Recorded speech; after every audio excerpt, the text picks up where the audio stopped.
ज्ञान the treasure में आपका स्वागत है। और हम आपको बताएंगे कि पुत्र की लंबी आयु के लिए कौन सा व्रत करना चाहिए। तो पुत्र की लंबी आयु के लिए जितिया एक व्रत होता है, जितिया व्रत करना चाहिए। जितिया व्रत की कथा मैं आपको बता देता हूँ। नर्मदा नदी के पास कंचनबटी नाम का नगर था। वहाँ का राजा मलय केतु था। नर्मदा नदी के पश्चिम दिशा में मरुभूमि थी, जिसे बालूहट्टा कहा जाता था। वहाँ विशाल पाकड़ का पेड़ था, उस पर एक चील रहती थी। पेड़ के नीचे एक खोदर था, जिसमें सियारन रहती थी। चिल और सियारन दोनों में दोस्ती थी। एक बार दोनों ने मिलकर जित्या व्रत करने का संकल्प लिया। फिर दोनों ने भगवान ज्यूत वाहन की पूजा के लिए निर्जला व्रत रखा। व्रत वाले दिन उस नगर के बड़े व्यापारी की मृत्यु हो गई। अब उसका दाह संस्कार उसी मरुस्थल पर किया गया। काली रात हुई और घनघोर घटा बरसने लगी। कभी बिजली कड़कती तो कभी बादल गरजते। तूफान आ गया था। सियारन को भूख लगने लगी थी। मुर्दा देखकर वो खुद को रोक न सकी और उसका व्रत टूट गया। पर चील ने संयम रखा और नियम और श्रद्धा से अगले दिन व्रत का पालन किया। फिर अगले जन्म में दोनों सहेलियों ने ब्राह्मण परिवार में पुत्री के रूप में जन्म लिया। उनके पिता का नाम था भास्कर। चील बड़ी बहन बनी और उसका नाम शीलवती रखा गया। शीलवती की शादी बुद्धिसेन के साथ हुई।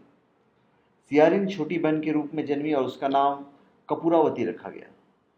उसकी शादी उस नगर के राजा मलाय केतु से हुई। अब कपूरावती कंचनबटी नगर की रानी बन गई। भगवान ज्यूतवाहन के आशीर्वाद से शीलवती के 7 बेटे हुए, पर कपूरावती के सभी बच्चे जन्म लेते ही मर जाते थे। कुछ समय बाद शीलवती के 7 पुत्र बड़े हो गए। वे सभी राजा के दरबार में काम करने लगे। कपूरावती के मन में उन्हें देखकर ईर्ष्या की भावना आ गई। उसने राजा से कहकर सभी बेटों के सर काट दिए। उन्हें 7 नए बर्तन मंगवाकर उसमें रख दिया और लाल कपड़े से ढककर शीलवती के पास भिजवा दिया। यह देख भगवान ज्यूतवाहन ने मिट्टी से 7 भाइयों के सर बनाए और सभी के सिर को उसके धड़ से जोड़कर उन पर अमृत छिड़क दिया, जिससे उनमें जान आ गई। 7 युवक जिंदा हो गए और घर लौट आए। जो कटे सर रानी ने भेजे थे वे फल बन गए। दूसरी ओर रानी कपूरावती बुद्धिसेन के घर सूचना पाने को व्याकुल थी। जब काफी देर सूचना नहीं आई तो कपूरावती स्वयं बड़ी बहन के घर गई। वहां सबको जिंदा देखकर वो सन्न रह गई। जब उसे होश आया तो बहन को उसने सारी बात बताई। अब उसे अपनी गलती पर पछतावा हो रहा था। भगवान ज्यूतवाहन की कृपा से शीलवती को पूर्व जन्म की बातें याद आ गई। वह कपूरावती को लेकर उसी पाकड़ के पेड़ के पास गई और उसे सारी बातें बताई। कपूरावती बेहोश हो गई और मर गई। जब राजा को इसकी खबर मिली तो उन्होंने उसी जगह पर जाकर पाकड़ के पेड़ के नीचे कपूरावती का दाह संस्कार कर दिया।